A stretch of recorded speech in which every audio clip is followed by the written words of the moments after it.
This is an SBTD interview with theatre poster designer Rebecca Pitt, interviewed by Emma Tompkins. Hi Rebecca, could you start by telling us a little bit about yourself? I'm a theatre poster designer and have been for the last 13 years or so. I've always been really passionate about theatre since I was little, and my first hobby was mecking things, which is toddler shorthand for making things. Art and theatre were always what I wanted to do, and when I left university I applied for my dream job at De Winters. I got a job there first as a marketing assistant. Then after a few months I was moved into the studio because I was rubbish at marketing and not so rubbish at designing. I was there for 3 years and then I left and did my own thing. Now I run my own business, Rebecca Pitt Creative, designing theatre posters for all sorts of clients, big and small. How did you become a poster designer for theatre? I was not great at the marketing job I had. I'd quite often forget to send emails. The marketing team were lovely, but it wasn't the right job for me. De Winters used to have these Christmas parties with competitions where everyone was encouraged to be a bit creative. And the first year I was there, the competition was to paint a portrait of someone else in the company. Luckily for me, I'd been painting portraits since I was about 15, so I thought I could nail this. I did a lovely portrait of Roger from tourism. They were all on display at the party, and I think someone senior said, "Why aren't you in the studio?" So literally the day after the office party, I asked the studio manager if I could move to the studio. And after bluffing my way through an interview, sure, I know how to use InDesign, they agreed. So a bit of an unusual way in. What process do you go through to extract the visual identity of a show? The first thing I do is ask the client, most often the producer, to send me everything they know about the show so far. Usually it's a script, but sometimes it's a devised piece with just some vague descriptions and ideas. Sometimes it's a soundtrack or some rough demos recorded on a piano. If they've appointed a set and costume designer, that's great because I can be sent a mood board of how the show might actually look and feel, which is a massive help. A script isn't always enough. I need to know about the ideas for the production, particularly if it's not new writing. If someone's doing Hamlet, it's not really enough to know the script. You need to know what this production is going to be like, what the director wants to bring out and that sort of thing. I try to think, what am I trying to say about the show? What's the most exciting thing that will persuade someone to want to see it? Often that's different from what the director thinks is important about the show because the poster is about selling the show to people who haven't seen it yet. I try to identify the most exciting thing and work out how to represent that in a visual form. What's your design process? The process varies depending on the concept. Sometimes the idea involves a photo shoot, in which case I brief the photographer, get the photos done first, and then I'll work on the composite, title treatment and background and things. Sometimes the idea involves me making something and then photographing it. I love it when the process involves me doing something real rather than in Photoshop. I especially love it when the play is Hansel and Gretel and I get to make a gingerbread house. What makes a successful poster? A successful poster should be intriguing and make you want to find out more. I don't think a poster needs to tell you everything about a show. You need to look at it and think, that looks interesting, and then you can go and read about the show. Do you have a favourite poster design that you didn't do, and if so, why? There are so many, but the first that comes to mind is the poster for the National Theatre's Threepenny Opera, which I think was done by Louise Richardson, who works at the NT's design department. I like that it's all handmade, it's all stapled on and bashed together. It's got the whole Brecht signposting thing going on, and it's got so much movement and violence to it because she's literally just taken the bits of paper and things and stapled them together. I love collage. It doesn't always work for theatre, but it's really right for that show. They could have done a lovely broody photo of Rory Kinnear, which would have sold the show fine, but this is just so much more interesting. Could you tell us about a few of your memorable designs, either because they were a challenge or because you're really proud of the result? Annabella Ema. When I read the script, there were just so many visual ideas for me to work with. I remember there being a metaphor of an exotic bird, a beautiful, delicate little thing being brave in the face of danger. And at some point, one of the characters finds a jawbone from an animal. I bought a fox's skull from eBay, which turned out to have 2 separate straight parts of jaw rather than a semicircular thing. So I mixed it in Photoshop with a plaster of Paris mould of my own jaw, which I have from when my teeth-grinding mouthguard was made, to make the shape of a jaw of an unknown animal. And then I put the bird in the middle. I love how clean the result is. It's beautiful, but also a bit unnerving. Winter. This idea came from the script. It was set in a forest, and there's a description of a bed hanging from above. I suggested the image of the hanging bed to the client, who said, "Great, do it." And then I thought, how do I do that? Clients often assume you can just get stock images of anything, but it's usually harder than you think. I bought a doll's house bed from eBay, and with my dad's help we clamped it to a shelf. My dad went underneath it with an iron, pumping out steam, and I stood above holding a torch, shining it down through the bed to get the film noir stripes of light. The final image looks so serene and beautiful, but the process was rather farcical. Children of Eden. I often get asked to do a show I've already done before, which can be challenging because I think I've used all my really good ideas for that show. However, in this instance, it was great because the two productions were so different. The first one I did was for a lovely client who was producing a concert version of Children of Eden at the Cadogan Hall. It was going to be a concert performance of the songs as they were written, with no unusual interpretations or anything like that. I had the idea that the apple could grow out of the typography and become the faces of Adam and Eve. I bit into an apple, then adjusted the shapes of the bite with the Stanley knife until it looked like two faces.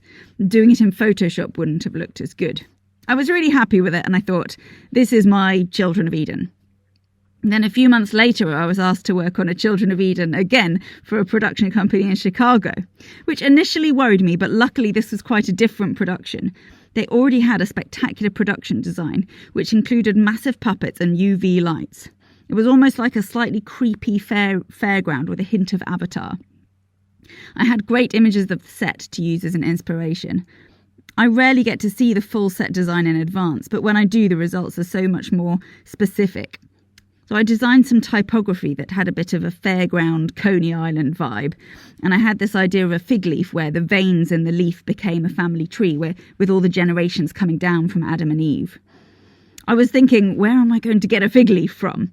I had about a week to do this, and I wanted to use a real fig leaf rather than a stock image. But I happened to go on a walk with my parents at a National Trust property, and guess what was there? Pippin. When I got the brief for Pippin, I was initially worried that all of the good posters for Pippin had already been done. Fellow designer Steph Pine had done a gorgeous Pippin poster a few years ago, which I had admired, and I thought it would be hard to make anything as good as hers. However, when I spoke to the director and the designer, there were some very clear ideas about the design of the show itself, and luckily it was very different from the one that Steph had done. The aesthetic was inspired by 1969 Summer of Love, druggy, trippy, draped hippie fabric and flowers in hair, and there was going to be a medieval maze painted on the stage. I loved this idea of a maze, Pippin trying to find his way in the world. If you look at 70s typography, there's a really common trend where the letters are offset, so you get the first layer and then a bigger version sort of going out in stripes. And I thought I could make those stripes into a maze that leads into the title. I like that I managed to get the maze in there along with the very recognisable 70s vibe. Pippin is a very dark musical. This version was a lot more joyful than some productions, but it's still about a suicide cult, so I wanted to use the black background. It's not got any texture to it, it's just dark. It's like the world is a dark place, but we can light it up for you with our creepy cult. I like the idea of a really enticing floral loveliness in the middle of the darkness. I went to see the show a couple of weeks ago, and sometimes I think, if I'd known it would be like this, I would have done the poster differently. But with this one, I actually think the poster represented it really well. Bluebell. I love working on devised shows. With Theatre Re's Bluebell, the performance style is corporeal mime, so there's no script, but I'd been told what it was about, and I got a whole load of pictures from the work in progress. But as it's a devised piece, it could end up totally different. This was a lovely project to work on. I love fairy tales. You can do so much with the typography.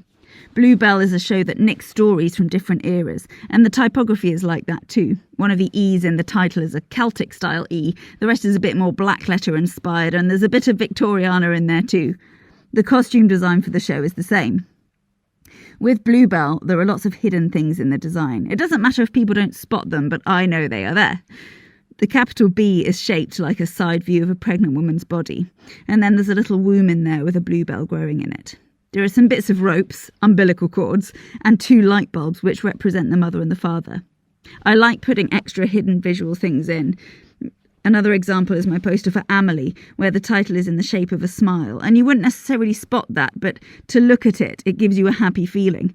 You maybe don't know why it feels right when you look at it, but it's all done on purpose. How often do you see a show and see the final result match your design? Sometimes I see the show and I think I got the tone slightly wrong. It should have been a bit more fun or a bit more serious. Sometimes I see it and think that wasn't right at all, but that's usually when I've come on board so early that there weren't many ideas for the production at the time. How much does the concept design for the production influence your work? Ideally, totally, because it's the look and feel of the show.